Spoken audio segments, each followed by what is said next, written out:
Nagaanii fi haraarrii jaalalli waaqayyoo hunduma keessaniif haa baay'atu. Kabajamuuf jaallatamoo hordoftoota koo akkam jirtu? Nagaa keessanii galanni waaqayyoof haa ta'u. Nagaadha. Baga nagaa keessan taatanii akkuma mata duree irraa argaa jirtan guyyaa irraa barnoota baay'ee haalaan barbaachisaa ta'e isinii qabadhee dhufeen jira. Turtiin keessan hamma dhumaatti na faana haa ta'u. Isin fayyada viidiyoon kun hamma dhumaatti na hordofaa. Video kana immoo like, share, comment gochuudhaan na faana tura. Maatii haaraan immoo subscribe gochuudhaan maatii chaanala kutaan isiniin jedha. Gooftaan isin haa eebbisu.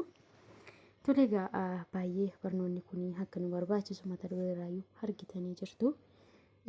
Imoon keessattuu otoo nuti haasa'uudhaaf fedhii hin qabaatin yookiis yeroo nuti hin barbaannetti bilbilli karaa Imoo daawwalamee akka nu jeequ baay'een keessanii hin beektu. Kanaaf immoo furmaanni isaa ni jira. Kottaa waliinumaan ilaallan isiniin jedha. Imoorraa furmaata lama isinitti hima har'a. Tokko karaa ittiin bilbila namaa ofirraa cuftan otoo lakkoofsa namaa bilookiin godhin ofirraa namoota bilbila cuftan meeseejiidhaa fi sagaleen immoo haasa'uu kan dandeessan jechuudha. Inni kan biraan immoo Imoo keessanitti paaskoodii mataa keessanii akkaataa ittiin godhattan isinitti hima jechuudha. Kallattumaan mee gara Imoo adeemnu.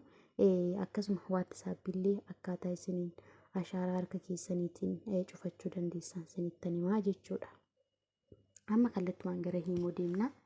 Imoon amma paaskoodiidhaan cufamee jira. Imoon koo paaskoodii koo itti galchee banadhee akkamitti akka paaskoodii mataa keessaniitiin Imoo keessan cufachuu dandeessan isinittan hima.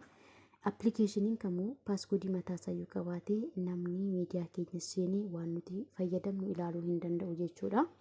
Kanaaf hidhachuu qabna appilikeeshinii keenya. Amma kan kun ilaalinaati icciitii Imoo kiyyaa'e isiniin jedha. Paaskoodii itti godhachuudhaaf piroofaayilii Imoo keenya irra tuqna. Isa booda gara seetingii deemna. Dhiifama seetingii otoo hin taane security and privacy jettu kana tuqna. Akka kanatti yommuu tuqnu barreeffamoota nuu dhufan keessaa ginooshii qulfii qabdu. Amma kan keessa warri paaskoodii ittiin godhanne ofii ta'ee jira. Kan koo garuu oonii ta'ee waan jiruuf yommuu gattu akka kanatti naa baasa. Isinis qubaan gadi tuqxanii oonii godhachuudhaaf hogguu akkatti tuqxan isiniif fida. Lakkoofsa barbaadan itti galchitu. Lakkoofsa 4 barbaada jechuudha. Lakkoofsa itti galchitan kana immoo dagachuu hin dandeessan. Yeroo hundumaa gaafa Imoo seenuu barbaadan lakkoofsa sana itti galchitanii Imoo keessan seentu. Kanarra isin seensisu sinumayyuu jechuudha. Lakkoofsa sana hin beektan taanaan seenuu hin dandeessan Imoo keessan. Kanaaf lakkoofsa hin daganne lakkoofsa 4 itti galchitanii eegsii kana tuqxanii irraa baatu. Isa booda immoo daqiiqaa meeqatti akka isinii cufamu gochuudhaaf iddoo kana tuqxaniitti anamma every time irra kaa'een jira. Imoo irraa bahee jennaan hin cufaman aduwwa jechuudha. Isin daqiiqaa tokko, daqiiqaa 15, sa'aatii tokko, sa'aatii 5 irra kaawwachuu dandeessu. Dafeetuma yoo cufame gaariidha. Kanaaf every time yookiis daqiiqaa tokko irra kaawwadhaatii akkasitti irraa ba'a. Kana booda egaa paaskoodii kana itti fayyadamnee kan biraa bilbilli akka nuun jeeqne gochuudhaaf asumaan ol harkistaniitu piroofaayiluma Imoo jala jirraa jechuudha. Asumaan barreeffama itti aanee jiru ol harkifnee kool kan jettu kun iddoo kana jirti. Ilaalladhaa yeroo baay'ee liivirra yommuu jirru miidiyaa biraarraa sagalee waaqayyoo yommuu dhaggeeffannu namoonni nuti haasa'uu barbaannee fi yeroo nuti haasaadhaaf nuun mijannetti bilbilamee waan nuti fayyadamaa jirru kan gargar nu gochisiisu yeroo baay'ee Imoodha. Imoon diina nutti ta'ee jira. Kanaaf kooliirra dhufnee barreeffamoota inni nuu fidu keessaa nama kamuu ofirraa cufuu barbaanna yoo ta'e noobadii irra kaawwanna. Garuu immoo kontaaktii keenya hin barbaanna isaan nuuf daawwalan yoo ta'e mayi kontaaktii irra keenya. Namoota dhiine kana immoo sagalee nuu qabuu danda'u, barreeffamaan nutti haasa'uu danda'u. Nuti immoo isuma akka dhiinee jirruyyuu asii achitti daawwaluu dandeenya jechuudha. Yeroo immoo akka namni sun nuu daawwalu, namni hunduu akka nuu daawwalu yommuu barbaannetti irraa baheen itti deebi'ee akka isiniif dhufuu fi piroofaayiluma Imoo keessanii tuqxaniitu security and privacy kanarra galtanii barreeffama jiru ol harkistaniitti Imoo iitan sana ammas kool kan jettu kanarra tuqxu. noobadiidhaan hiitanii jirtu yoo ta'e akka namni ofiisaatii yaadee isinii daawwaluu barbaadu taanaan noobadii kanarraa kaastanii fiddanii mayi kontaaktii irra kaawwattu. Egaa mayi kontaaktii irra kaawwattanii baatanii xiyya kanaan irraa baatu. Namni dura isinii daawwaluu dadhabe sun kana booda isinii daawwaluu danda'a jechuudha. Garuu guyyaa jalqabaatiif namoonni gaafa isin kana hiitanii bilookii nagooti isin jechuu danda'u. Sababni isaa gaafa namni sun isin irratti yaalu akka waan bilookii gootanitti agarsiisa waan ta'eef barreeffamni diimate.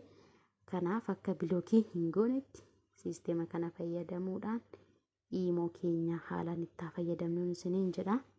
Eega kan iimoo amma kana laallee amma mee gara waatsaappii deemna.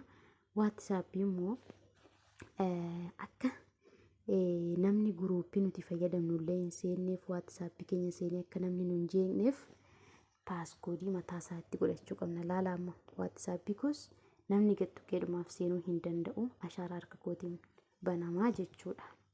Amma kan koo banadheen akkamitti akka ashaaraa gootan isinitti hima. Waatsaappii irra galtanii tuqaa 3 as jirtu kana tuqxu. Tuqaa 3 tuqxanii seetingii kana tuqxu. Seetingii irra dhuftanii ammas piraayiveesii dhumaa fi qulfii tas jira. Piraayiveesii kanarra tuqxu. Piraayiveesii kanarra tuqxanii ol harkiftanii kinoo as jira. Fiingar piriint look jedha.